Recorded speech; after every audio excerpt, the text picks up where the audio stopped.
খবরটা সেভাবে প্রচারিত হয় না। আমরা প্রথম আপনারা যদি অডিট রিপোর্টটা দেখেন, অডিট রিপোর্টের প্রথম পাতায় আমরা উল্লেখ করেছিলাম সেখানে একটা 2 লাখ বা 3 লাখ টাকার আমরা হিসাবটা দিতে পারিনি। অর্থাৎ আমাদের লিমিটেশনসটা আমরা প্রথম পেজে আমরা লিখেছি যে এই অডিট রিপোর্টে আমরা 2 লাখ বা 3 লাখ, আমার নির্দিষ্ট ফিগারটা মনে নেই, আর বাকি যে 16 কোটি বা 15 কোটি টাকা প্রত্যেকটা রিসিপ্ট সহ আমরা এই অডিট আপনার রিপোর্টটা চাইলে এখনো আপনারা দেখতে পারেন। তাহলে আমরা এটা প্রকাশ করেছি। তখনকার সময় আমরা দেখেছি মিডিয়া ট্রায়াল হয়েছে, তখন থেকে শুরু করে এখনো পর্যন্ত কিন্তু এই জাস্ট 2 দিন আগে বা 3 দিন আগে আমরা দেখেছি যে আমাদের দলের প্রধানকে নিয়ে আমরা মিডিয়া ফ্রেমিং করার চেষ্টা করা হয়েছে। এগুলোর উঠে কিন্তু আমরা কেউই না। দেখা যায় আমরা সব সময় জাতীয় নাগরিক পার্টি আমরা সব সময় যে কোনো বিষয়ে বৈষম্য বিরোধী ছাত্র আন্দোলনের আহ্বায়ক থাকাকালীন সময় থেকে যখনই কোনো অভিযোগ এসেছে আমরা সেটাকে গ্রহণ করেছি এবং সেটা যথাযথ রেসপন্স কিন্তু আমরা করেছি। সেটির ধারাবাহিকতায় আমরা এখনো বিশ্বাস করি জাতীয় নাগরিক পার্টি আমরা প্রত্যেকটি অর্থের আমরা স্বচ্ছতা নিশ্চিত করব এবং আমরা আপনাদের সব মিডিয়ার সামনে আহ্বান জানাচ্ছি যে এই অর্থনৈতিক যে ধরনের অপপ্রচার করা হচ্ছে, অর্থনৈতিক যে ধরনের ব্লেমগুলো দেওয়া হচ্ছে, আমরা বলবো আপনারা বিদ্যমান যেই আইনগত যে ব্যবস্থা আছে, বিদ্যমান যেই আপনার আইন শৃঙ্খলা বাহিনী আছে, আপনারা যথাযথ প্রক্রিয়ায় আপনাদের সুনির্দিষ্ট যদি কোনো অভিযোগ থাকে আপনারা সেখানে অভিযোগ করুন। প্রত্যেকটা অভিযোগকে আমরা অ্যাড্রেস করব। আমরা দেখেছি যে আমাদের সম্পর্কে নেতিবাচক বিভিন্ন কোম্পানির নাম জড়িয়েও আমাদেরকে বলা হচ্ছে সেখান থেকে আমরা অর্থ নিয়েছি। এই ধরনের অপপ্রচার কিন্তু রয়েছে। আমরা আপনাদের মিডিয়ার মাধ্যমে আহ্বান জানাবো আপনাদের যদি সুনির্দিষ্ট কোনো ধরনের অভিযোগ থাকে তাহলে সেটি আপনারা আইন শৃঙ্খলা রক্ষাকারী বাহিনীর কাছে জানান।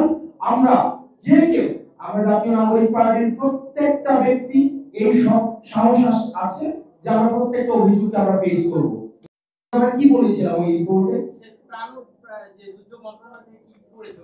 হ্যাঁ, আমরা দুর্যোগ আমরা বলেছিলাম যে যদি আমরা নিজে ওই ক্যাপাসিটি আমাদের নাই, 16 কোটি টাকা প্রত্যেকটা জায়গায় গিয়ে ডিসবার্স করার ক্যাপাসিটি, ইনস্ট্রুমেন্টাল সাপোর্ট আমাদের নেই।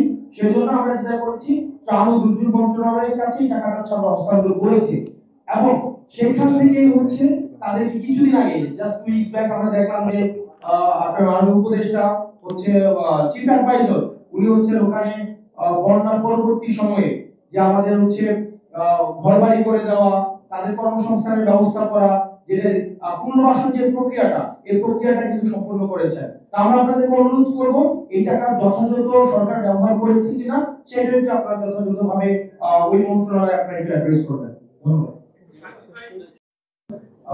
দেখেন আমরা যখন আমরা টাকা উঠাচ্ছিলাম আমরা প্রত্যেক 2-4 ঘন্টা পর কিন্তু আপডেট দিচ্ছিলাম যে আমরা কয় টাকা সংগ্রহ করা হয়েছে, 3টা থেকে 5টা পর্যন্ত কয় টাকা সংগ্রহ করা হয়েছে, প্রত্যেক 2-4 ঘন্টা পর কিন্তু আপডেট দিচ্ছিলাম। এবং এই বিশাল কর্মযজ্ঞের পরে আমরা প্রত্যেকটা টাকা আমরা তৃতীয় একটা অডিট পক্ষ দিয়ে আমাদের নিজস্ব কোনো অডিট কোনো ধরনের প্রতিষ্ঠান দিয়ে না, তৃতীয় একটা অডিট প্রতিষ্ঠান দিয়ে কিন্তু আমরা একটা করে টাকা আমরা হিসাব দিয়েছি।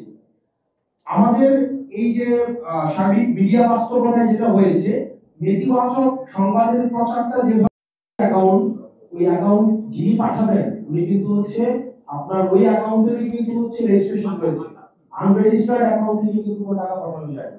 তাহলে যে অ্যাকাউন্ট থেকে পাঠাবে সেটাও রেজিস্টার্ড আর যেখানে পাঠাবে সেটাও রেজিস্টার্ড। সুতরাং এখানে পরিচয় গোপন রাখার কোনো সুযোগ নাই। আর দ্বিতীয় যে প্রশ্নটি সেটা আমরা তো বলেছি আমরা 3 মাস 6 মাস এবং আমাদের বার্ষিক আমাদের থার্ড পার্টি অডিট আমরা পক্ষ দিয়ে অডিট করাবো। তো সেটা দিয়ে সেইখানে আমাদের স্বচ্ছতা নিশ্চিত করার সার্বিক ব্যবস্থা নেওয়া হয়েছে। ধন্যবাদ।